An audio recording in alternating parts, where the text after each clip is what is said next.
So that's a little bit of a taste of Alhamdulillah. Now this exercise I did with you guys, this exhaustive exercise of just kind of exploring what Alhamdulillah is and what are the alternatives and how come the alternatives are not good enough. Can you imagine? This exercise exists for the entire Quran.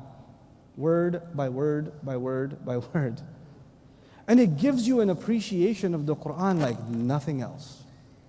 I was recently asked, why the Fatiha? I say if Muslims begin to reflect deeply on the Fatiha, it would open the doors to the rest of the Quran. When we underestimate the Fatiha, naturally we are going to underestimate the rest of the Quran. When we begin to appreciate the depth and the beauty of the Fatiha, it will make us want to explore the rest of the Quran. So Fatiha, literally, what does it mean? The opener. When you reflect on it, it opens the rest of the doors. And you don't reflect on it, the doors remain closed. That's what we're trying to do today. That's why the Fatiha. What's the next phrase in the surah? Alhamdulillahi what? Rabbil Alameen. Rabb. How many names did we say Allah has? At least 99. Allah chose one of them. His first description to us. Of all the descriptions He could have chosen, خالق السماوات والأرض. He could have chosen that. Al-Aziz, Al-Hakim. He could have chosen any of them. He chose one. Now that He's given you His name, which is Allah, here's the first thing you should know about Him, which is what? Rabbil Alameen. That's the first thing you need to know about Him. So we have to spend a little bit of time on this. The word Rabb is complicated. It has a lot of meanings. At the very base of it, they say in Arabic, Ar-Rabb huwa al-Malik wal-Mun'im wal-Murabbi wal-Sayyid wal-Qayyim. I'll make it in English for you, it's going to be easy. Rabb is someone who owns. Number one, the owner. It's the first meaning of Rabb, the owner. But if He's the owner, what does that make me? What does that make me? Property.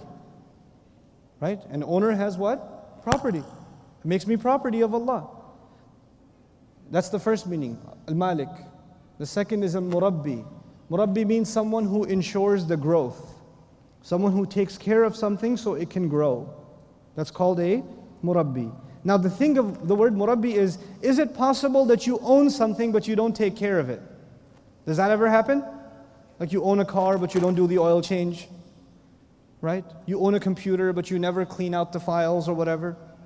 You download all kinds of dumb things and it gets a virus and all of that. You own but you don't take care of it. It's very possible. Like you have a backyard but you never garden in it.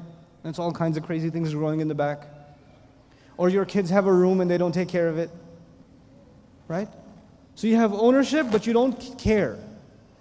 The word Rabb is someone who owns but also what? Cares. He takes care of it. He makes sure that it's cared for. That's Murabbi. Wal-Mun'im.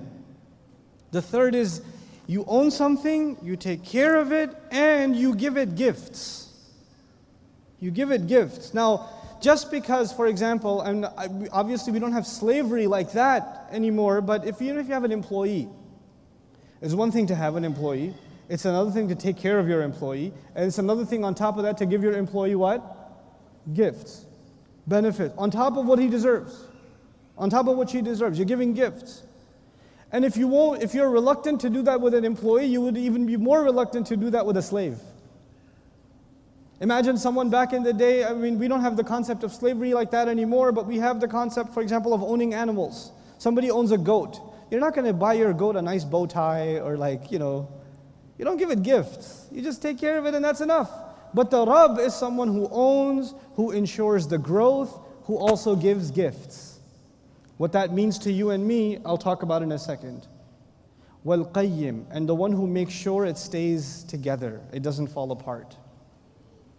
Because if He stops taking care of it, it falls apart. How many of you are into gardening at all? Nobody? Okay, that's okay. It's okay. I'm not going to hold it against you. Sometimes in gardening, you have very delicate plants. And if you don't take care of them for one day, they will fall apart. Some of you take care of fish. You don't feed it for one day. Oh! It's okay, it's okay. He's poor kid. Can somebody find a parent, please? He's poor kid. So many people here. Okay. If your child has a blue t-shirt and they're hyperactive, that's where they are. So I was saying As-Sayyid, Al-Malik, Wal-Murabbi, Wal-Mun'im, Wal-Qayyim, the one who maintains the existence. If Allah stops taking care of us for 1 second, for half a second, everything falls apart. The blood circulating in my hands, the heart beating from one beat to another, is because Allah is letting it. Allah is making it even. He stops taking care of it for 1 second, and it's gone. It's all gone. This is Qayyim. So what that word means is we're completely dependent on Allah, constantly. Then finally, the final meaning of Rabb is As-Sayyid, which means someone who has full authority. Someone who has full authority. Is it possible that you own something, but you don't have full authority over it? You own a car, but you cannot drive it however you want. Is that possible? You own a property, but you cannot build however you want. You have to follow regulations. Is that possible? Yeah. But when someone owns something and they have full authority to do whatever they want, then they are called Rabb. Then they are called Rabb. Allah introduced Himself with the word Rabb. Rabb means someone who owns you, which means you own nothing. Rabb is someone who will make sure that you grow. He will care for you. So He doesn't just own you and not care. Rabb is someone who will give you gifts, which means I first of all, I don't own anything. So anything I do own must be a gift. It's not something I earned. I didn't pay for my hand. How much are you willing to sell your hand for? A leg for? A nose for? An eye for? What are you willing to pay for it? SubhanAllah. Priceless gifts, huh? These are gifts given to us. Who's willing to sell their heart? Who was willing to do that? SubhanAllah. These are priceless gifts. Then on top of that, wal-mun'im, wal-qayyim, and He's maintaining my existence. I only exist because He's letting me. One breath to the next is not because I eat well, I do exercise, I take care of myself, I make sure I breathe in a healthy environment, etc., etc. That is not why I'm alive. I'm alive because He's letting me stay alive. There are plenty of ways people can stop existing. I knew of people that were younger than me, and perfectly healthy, exercise, everything. And out of nowhere, the guy's cooking breakfast for his children, falls and dies of a heart attack in the kitchen. 29 years old, with no history of heart attacks, with no priors in the family, nothing. That depends on Allah. We're not independent of that from moment to moment to moment. And finally, a recognition that I actually have no authority. Entirely, the authority is in Allah's hands. All of that comes from the word Rabb. It all comes from the word Rabb. Now about this word Rabb. When I say teacher, who does a teacher have a relationship with? Students. When I say parent, who does he have a relationship with? Children. When I say boss, employer, who does an employer have a relationship with? Employees. There are some titles that necessarily have a relationship. When you say intelligent, it doesn't necessarily have a relationship with anyone. When you say tall, that doesn't mean you have a relationship with anyone. But when you say employer, it means you have a relationship with who? Employee. Now there are some names of Allah that don't give you a relationship. Allah is knowledgeable. The word knowledgeable does not give you a relationship. It's a description of Allah, independent of anybody else. But when Allah calls Himself Master, Rabb, with all of these meanings, is it necessarily creating a relationship? Yes? Allah introduced Himself with the first description. The first description of Allah is something that builds a relationship. Now we have lots of relationships with Allah. Allah is the creator, we are the creation. Yes? Allah is the giver, we are the recipients. Yes? Allah is the teacher, we are the students. Yes? These are all relationships we have with Allah. But Allah says put all of those relationships as second. The first relationship you need to know about, that is the one that you will never let go of. That is the one that will always be there every moment of your day. Is which one?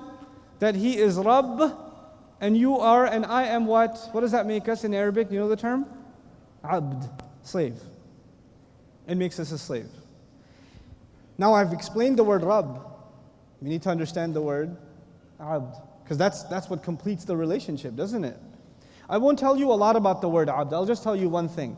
Because Allah introduced His part of the relationship, which is that He is Rabb, the only thing left now is what about our end? So when you go further down in the Fatiha, what are you going to find? Iyaka na'budu. We are Abd.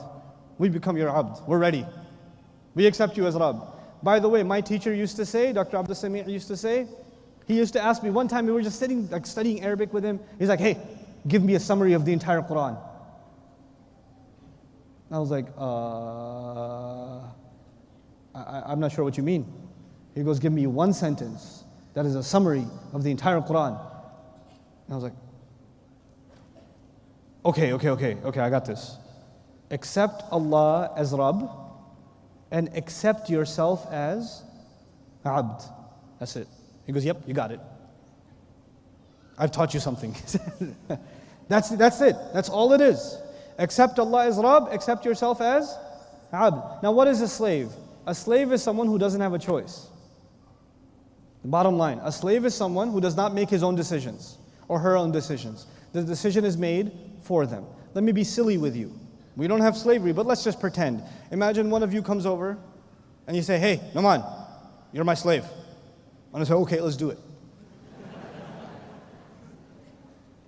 So now you're the master and I'm the slave. And I'm just sitting there like, awkward silence for 10 minutes. So you want to go get some coffee or something? A slave does not have free will.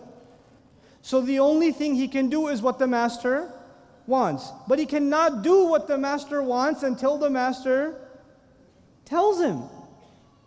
If the guy just said, I'm my slave, I was like, okay, fine. And he doesn't tell me anything. If he doesn't tell me anything, the only thing left for me to do is whatever I want until he tells me to do something. You understand? What's the difference between a slave and an employee? An employee is only working for a set number of hours. Then they're free. But a slave is a slave when? When you're sleeping, you're a slave. When you're awake, you're a slave.